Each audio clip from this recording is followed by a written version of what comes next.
Right. Hello, my Zimbabwean people. Hello, my brothers and sisters. How you doing? How you doing? Hopefully, I find you well. Hopefully, everything is going well with you. I've got a burning question that I just want to ask, and hopefully, I'll make it really quick and straight to the point. Um, I've just come up from a Zimbalive TV platform on social media, and there's a lady there called Caroline, and she was giving an interview to this Prophet Passion Java Twabam Passion, whatever his name is. And she was like trying to get to know him a little bit more, like what kind of person he is, and his theological background, and his a prophetical background in I mean, like everything about him, and how much does he actually know about the way that he claims to be to know.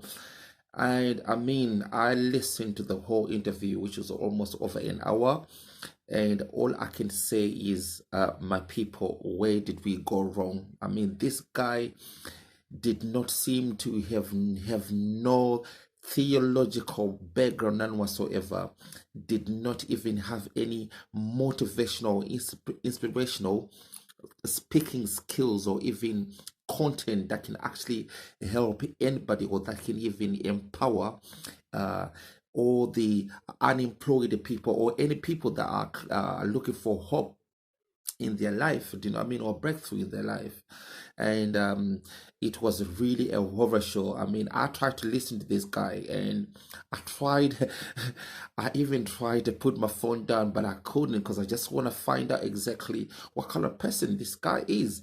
And what I find out is he is just one of the rest of them. So my question is, my people, is where did we go wrong? I mean, we are a nation of very, very intellectual, very, very educated people. But we have got so much of these men of God and prophets and all that stuff, and they are taking over our lives. They're taking over our country, taking over our nation, and we let it happen. They are totally brainwashing all our young ones, and even our mothers and fathers, and we let this happen.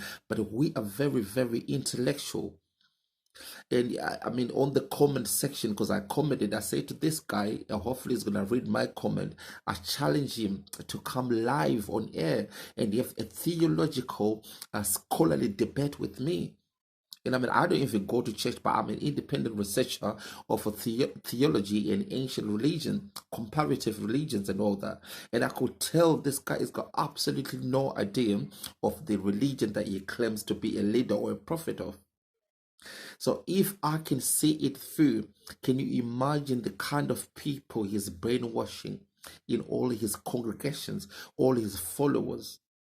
You got to remember, ladies and gentlemen, there is a lot of dark forces that are at work, that are after your souls, that are after your life. They just want to brainwashing you. They're just leading you somewhere where you've got absolutely no idea where you're going to.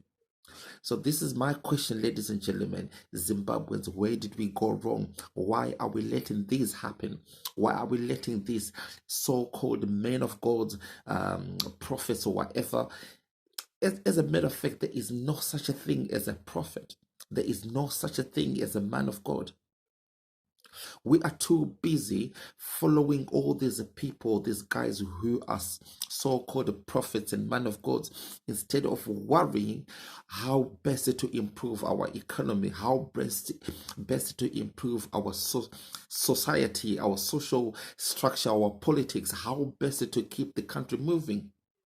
This is what we need to be to be focusing our energy on this kind of things, all our intellect on these things. And what are we doing? We are giving a platform. I mean, this guy, he had an interview, he had more than 1,500 people that were watching him. And there's absolutely nothing of essence, of substance, nothing productive that he even came up with. So my question to you, ladies and gentlemen, where did we go wrong, and how long are we going to keep on doing this moving forward? We do not need to give attention and a platform to these kind of people. These people, they're not empowering our children. They're not empowering our young ones. We've got almost 90% unemployment in our country.